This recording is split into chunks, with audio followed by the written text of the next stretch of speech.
Hi, and welcome to Learning Ultrafractal Through the Eyes of an Artist. I'm John, aka Zurika, and during the course of this tutorial we're going to take an in-depth look at ultrafractal, the menus, the tool palettes, the interface, the anatomy of fractals, layers, masks, fractal types, colorings, gradients. Don't confuse gradients with colorings. You get the hang of it during the course of the tutorials, but they're, although you think probably colorings are what creates the color in the fractal, it's the gradient basically is the coloring. The colorings more or less define kind of textures, shapes, and how the gradient is applied to the fractal. At the time of recording this tutorial, there are two versions of ultrafractal. There's the Express edition and the Creative edition. There is currently an extended edition planned, which is in the early beta phases at the moment, which will have support for animation as well. We're pretty much focusing on the Creative edition on the Mac, although this is a Mac tutorial, it's not exclusively so, because anything pretty much that's covered here on the Mac can also be done on Windows. There are a couple of small differences between the two platforms. I'll probably do a separate video to cover some of the Windows differences. And obviously anything apart from Command Q, which on the Mac side will quit the program.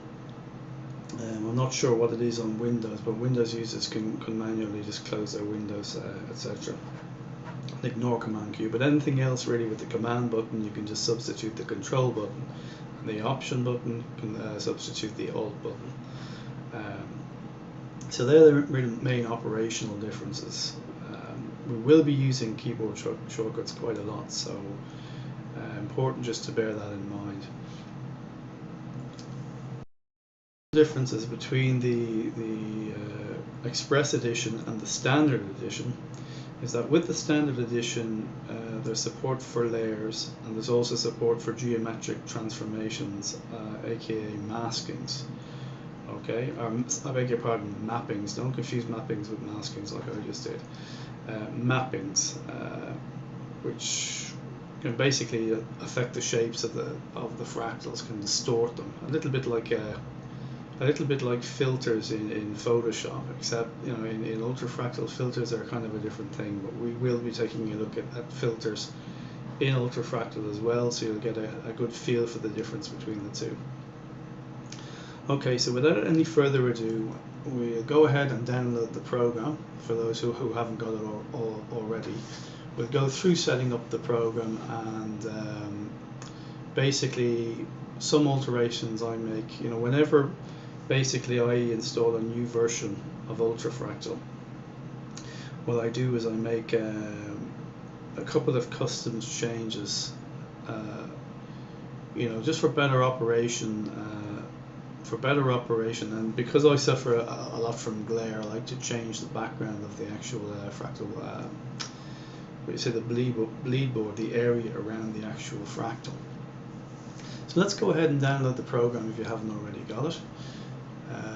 I've set up basically a shortcut link on my desktop to the website page. Okay, what this should do is launch Safari in this case. It brings up the ultrafractal download page, and there you should see it. Okay, if you click on this link, it should start to download.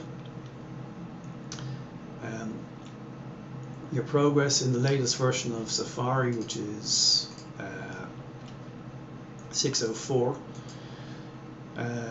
your download progress on Mountain Line is recorded up here in the top right, so it's kind of a little kind of bar goes across. When it's done, basically on a standard setup, you just standard setup of OS X Mountain Line, you just go down to your downloads downloads folder in the dock, or alternatively your command N to bring up your Finder window, browse to your downloads, and there it should be. Okay, I've already downloaded it and moved it to the desktop. So we'll go ahead and launch the DMG by double clicking on it. Okay, ultra fractals. What I've done here for a purpose, I've actually set up an applications folder on my desktop, because some people do not like to install to the default applications folder. For example, I personally have a custom graphics folder on my machine, and I put all my graphics programs in there, so I don't put it into applications. So basically, what I'm going to do is basically click on it and then drag it out and drop it into the applications folder here. We'll then have to, okay, it's going to wait for the progress. Okay, once it's installed, okay, I'm going to close that window, eject the DMG. Okay, what you could do here is you could zip this and save it. A good idea, because for example, you might have an update, and even though it's beta tested, sometimes later versions crash of any program. So it's always good to save the previous version, particularly if it's stable. Save it somewhere and have something to fall back on. Just a bit of advice, up to you. I'm going to delete it here because I already have it saved. So I'm going to right click and I'm going to move the thrasher. It's a command backspace. Okay, get rid of it. I'm also going to get rid of this download, because this download link, because I don't need it anymore. Okay, so clean up my desktop. And what I'm going to do, I'm going to close Safari. Okay, so what I'm going to do here is, this is your applications folder. Okay, you've got your ultra fractal in there.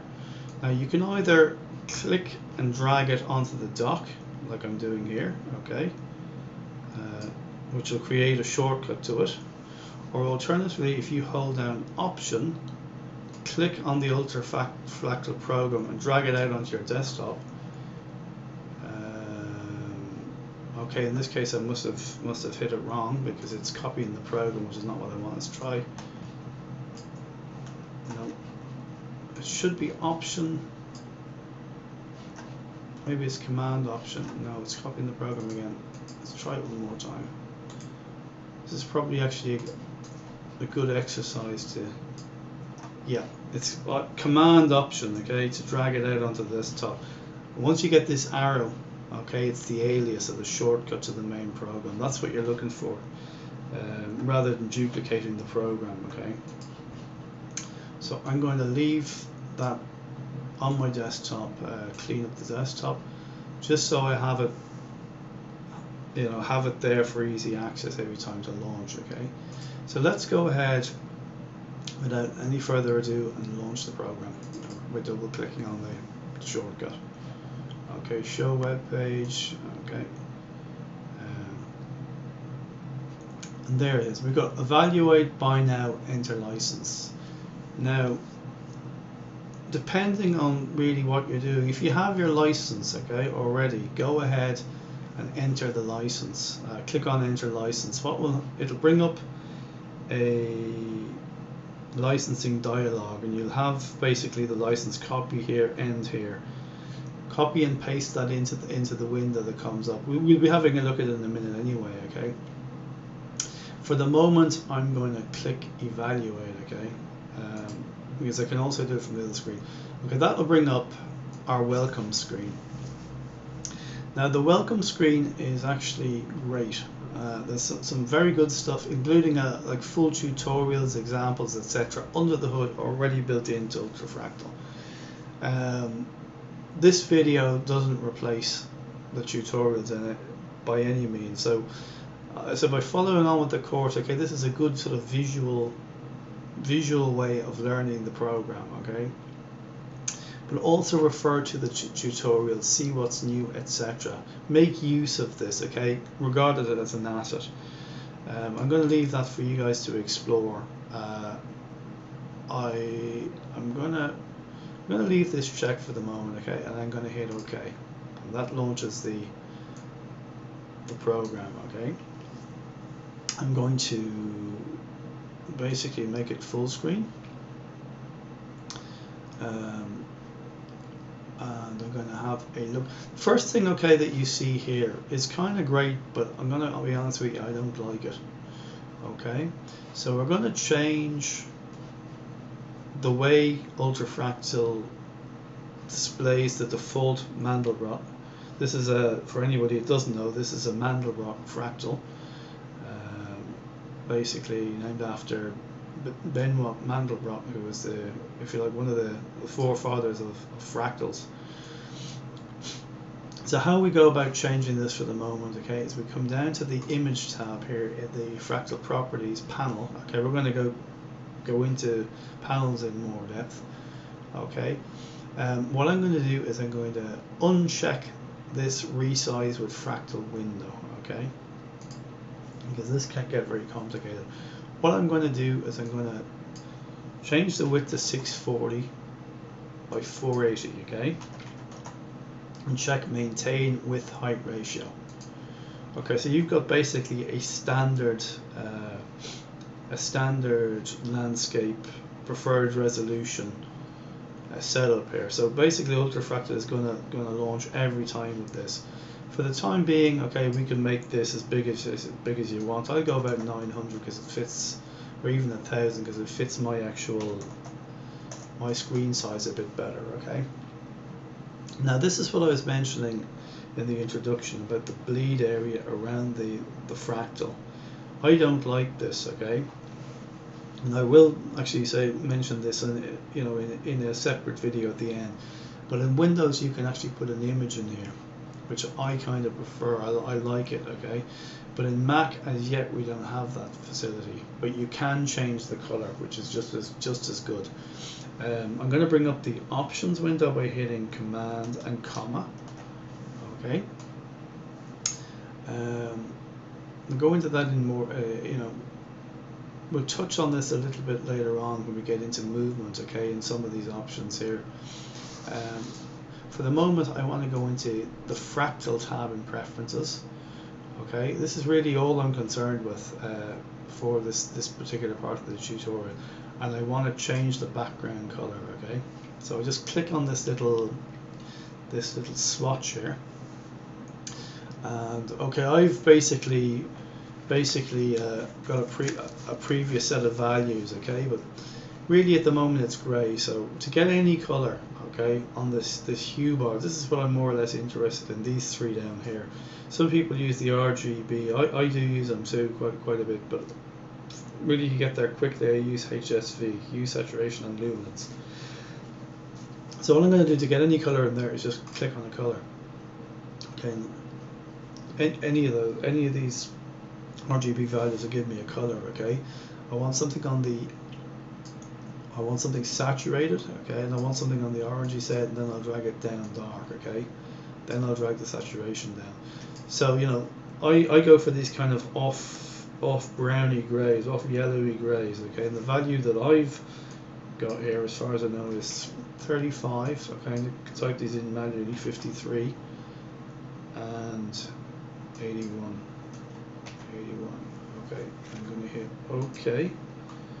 I'm going to do something I should have done before, is bring up the actual the keyboard shortcuts. Okay. Okay. What else I want to do here is I want to go. Let me see. Command. Okay, that didn't take, so I'm going to do it again. So Command, comma. Okay, opens the dialog. That I must have not committed that change. So let me do this again. 34, 53, 81. Okay. I click OK and it updates here, which is what I wanted. Okay. Now, the other thing which I think is very important is to have compress parameter sets larger than 2K checked.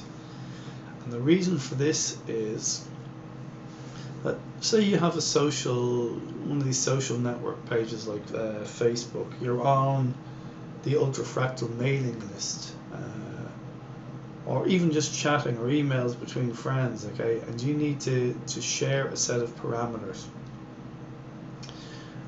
Some of these files, depending on the outside colorings and formulas you use, they can get very big, and you have a lot of text, like, you know, just pages, and you're trying to copy it.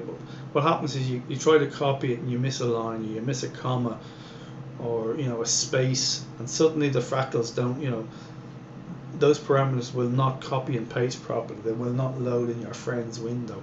Having this, it condenses everything into, you know, a lot fewer lines, much easier to copy and paste, much smaller file sizes, and it works, you know, works very nicely.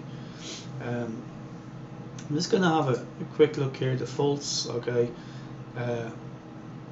Okay, I think we basically we have reset this. No, well, default is 640/480. Okay. Resolution gamma 2.2. Again, you can play with those. I mean, we've pretty much set it up to launch at 640/480 each time. Gradients. Okay, you can change your default gradient. Okay, I've always left it set to the Mandelbrot to the ultrafractal default. Okay, but again, you know, you can change that yourself if you're not happy with that. You can even actually change the full fractal type, but again, you know, I don't. I think Mandelbrot is as good as any. Okay, you get into sort of syntax. This is more for the formula writers, etc. Honestly, it's probably browser as well. Okay, I think we're getting down toward, you know, more the programming side of it. But like I said, on the Windows side, I think in environment is where you find this option to actually load in an image here instead of the actual color. But I'm going to hit OK, and this should update with that nice brownie color we have. Okay, and I'm going to probably leave it there for this introduction. I did want to mention just that I mentioned it at launch. Okay, if you already have a license, okay, or say you've been using the evaluation version, then buy a license, and you need to go ahead and enter it in. Okay, what you do basically here, okay, is you go up to, you know, I'm going to be mentioning this in a further lesson. Okay, but you go up to File, or sorry, Ultrafractal, enter license. Okay, and here's where you enter. You paste in. Basically, if you've copied and pasted, or you've copied the license as per the instructions, you've got the copy here, end copy here. You basically copy the entire code and you just paste it in, okay, and then click next, and that will basically license the program for you, so you won't be met with that message every time you start the program.